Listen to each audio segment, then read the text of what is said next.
Is it possible to beat Halo Reach's campaign without shooting a single bullet? I've seen Halo Combat Evolve beaten without shooting, but I've never seen Halo Reach beaten without shooting, until now. I wanted to challenge myself, so I set a few ground rules. Number 1, no shooting. Number 2, melee is actually allowed. And number 3, I'm allowed to use grenades, and honestly, grenades are necessary to complete this run. In order to complete this, I'm gonna need sheer determination, and I'm gonna need to relearn how to play Halo after.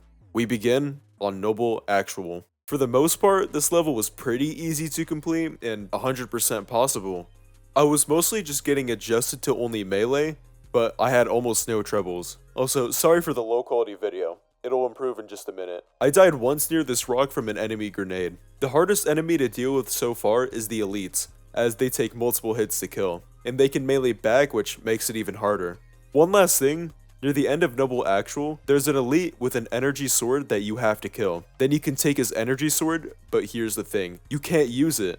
They just take it away from you after. There's not really too much else worth noting on Noble Actual, so let's move on to Oni Sword Base. One important tool that they gave me early on is the target locator. And I know what you're thinking, but hey, I don't count this as a gun. Yes, while I'm pressing the trigger, I'm not the one shooting the airstrike. All I'm doing is just sending the location. I'm given a warthog, and thus, I drive away, and then immediately flip over. We're supposed to turn this turret back on, which we do successfully. I stole this ghost, and I just use it to absolutely hit everything and anything I can. Went a little too hard on the ghost, and then I flip over into the water. Our next objective is to activate the Calm Array. Before we can do that, I accidentally almost kill myself somehow by flipping over the Revenant. We successfully activate the Calm Array, and now we can leave. We get over to these gates and are ambushed by the Covenant. You see this little guy running at me? I have to be careful around them. Without shooting, it's very hard to kill them. If they get close enough to me, they'll just explode, instantly killing me.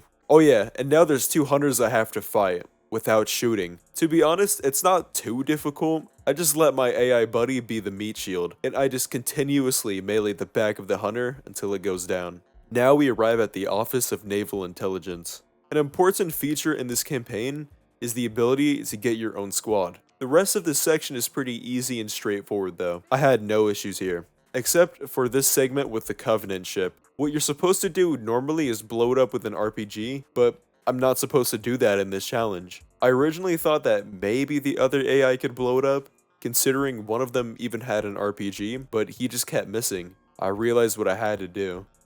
Now, one could technically argue that it doesn't count, as an RPG is essentially just a giant grenade, but that'd just be coping. 2 stages in, and we have failed our mission. But I don't want to end it here. We'll slightly bend the rules of our challenge. Instead of 100% no shooting allowed, now it's what's the least amount of shots needed. So far, 1 shot has been taken. And that's the end of Oni Sword Base, and now it's time for Nightfall. In the beginning, I just basically went around trying to melee it as quiet as I could. Once we approach these buildings, then it's time to go loud.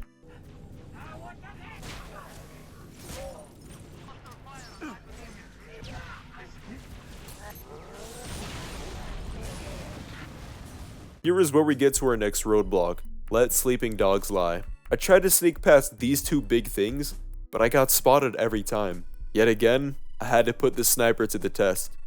That's 2 times I've had to shoot. Moving on, we have to help these civilians get back their town. I died once trying to melee this purple elite. I actually had a little trouble here during this segment where a Covenant dropship drops reinforcements. Also, I just meleeed this guy for no reason. Our next objective is to blow up this Covenant structure. It was pretty easy, until we had to actually defend. I was out of grenades while these hunters ambushed us. I literally had to run back to the dead bodies of our fallen enemies just for a couple grenades. I had finally killed these hunters after a couple deaths, and could have a small breather. We head further into the dark zone and have to take care of these turrets. This one elite alone killed me several times. Anyways, that's the end of Nightfall.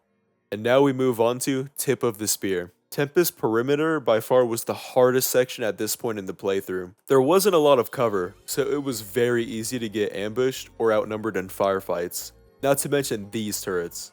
It had taken a while, but I finally lived through the fight and was able to progress. Our next objective was to blow up this giant Covenant gun, but this was also super frustrating. In order to blow it up, you need to throw a grenade in this hatch, but for some reason there was just barely any grenades dropped. Not only were there like 1,000 Covenant, there was also Hunters too, so I had to dodge literally every enemy while looking for grenades on the ground. I died here a bunch of times. I finally blow it up and drive to this mining facility.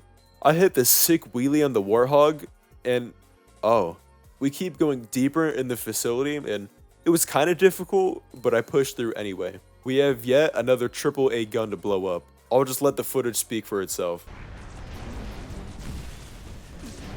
Oh my gosh. Why are you flipping over? Yeah, oh my gosh, dude. To be honest, this was the exact same thing as the first AA gun to blow up. Moving on, I board this plane, and we take off. Normally, I'm supposed to use this machine gun, and since I'm on a no-shoot playthrough, I can't. It actually was a little difficult since I kept getting outnumbered than dying. I realized though, and I don't know if this is an exploit or completely intended, but if you hard look left or right, for some reason you don't take any damage. Except this one time for some reason. But I was able to live and fly on. Oh no, we crash. Anyways, we gotta board this giant thing. It's actually not too hard to get to it. Once boarding, I die a couple times. Oh look! An elite with an energy sword. This beach section was a little tough. I kept dying from explosives.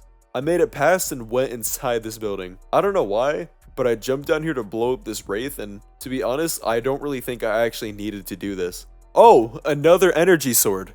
Can you guess what happens? Anyways, we board this ship, and now we go to space.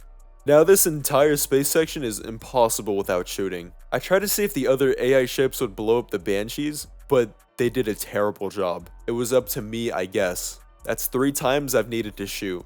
Well, technically more than 3. A quick side note, this is my least favorite section in the entire Halo Reach campaign. I just find it so boring, so we'll just skip it. We board a Covenant ship, basically. And guess what? I can actually use the energy sword this time. We let our friend in and proceed to the bridge. After our fight here, we gotta return back to Jorge. We have to defend the slip space bomb, but to be honest, it was pretty easy. We move on to Exodus. I don't know why you're picking up the Magnum. The city isn't too hard to navigate. The only real scary part I can think of is the set of grunts that charge you while holding their grenades. It was kinda hard to juke them, but I did it, mostly unscathed. Now we are introduced to the Brutes. The Brutes are kinda like the Elites, but just a little easier to kill. We have to defend this elevator, but we are given an amazing tool, the Gravity Hammer. I just love this thing. Anyways, we're given jetpacks. This section gave me just a little bit of trouble, but with the Gravity Hammer, it wasn't too bad. We advance to the tower slowly and have to secure this landing pad. I had a little trouble here too because of these turrets, but I was able to clear it pretty quickly. We have another machine gun section in this turret, but again, I'm not allowed to shoot and help any of these civilians. I'm also given another Warthog, but I really did not like this section. I just kept getting blown up by wraiths. Next is New Alexandria. For the most part, this mission is flying from point A to point B, taking out enemies and blowing up these things. It's actually pretty easy. There's a couple things I have to shoot from my ship, but luckily I'm given friendlies on these turrets. And what do you know? They actually know how to aim. Next is the package. We're getting close to the end, just a couple more left. I started out by stealing a ghost, and then accidentally running over one of my friendlies. So during this section with these floating platforms, I just kept dying because there was like 3 other grunts and ghosts.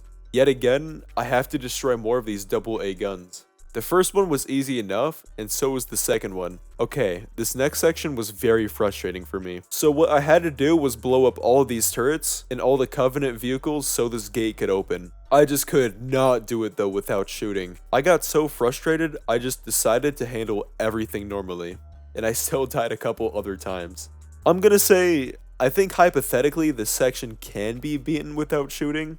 Maybe if you had grenades, or just through sheer willpower. Anyways, I make it past, and I've been given the energy sword once again. It's time for one of the final pushes, the survival in the cave. This actually isn't too hard, since we're given 4 defensive turrets that are more like meat shields. The easy part too is if one is destroyed, you can just go back and reactivate it. Next up, we're on our 2 final missions, starting with the Pillar of Autumn. I'd say for the most part, I was able to progress pretty easily, at least in the beginning. A good chunk of the beginning is this mongoose section, where you're driving past enemies and obstacles. Which, by the way we cross this bridge gap is so funny. After this bridge gap, in this next section, is where things get a little harder. It's easy to get flanked by brutes, or easy to stand next to explosive things and die. I got very close a couple times, but I managed to live. Once you enter the caves, things can get a little tricky too. My original plan was to just run past everything, which didn't work, but if you wait long enough,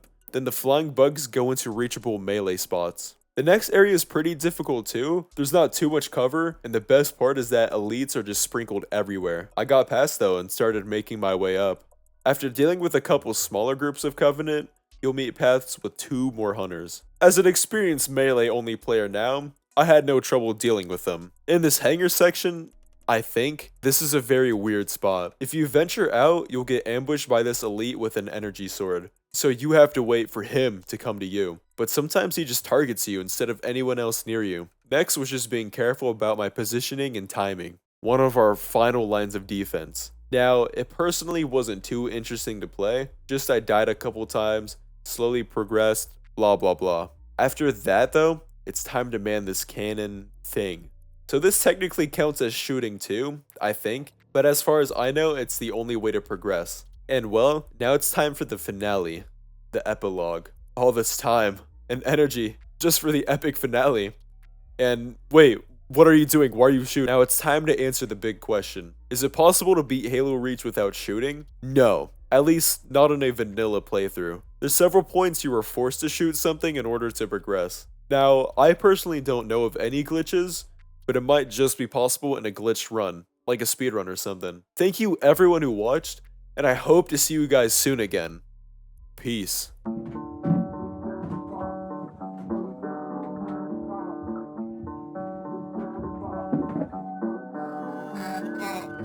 Staring at a clock, where did time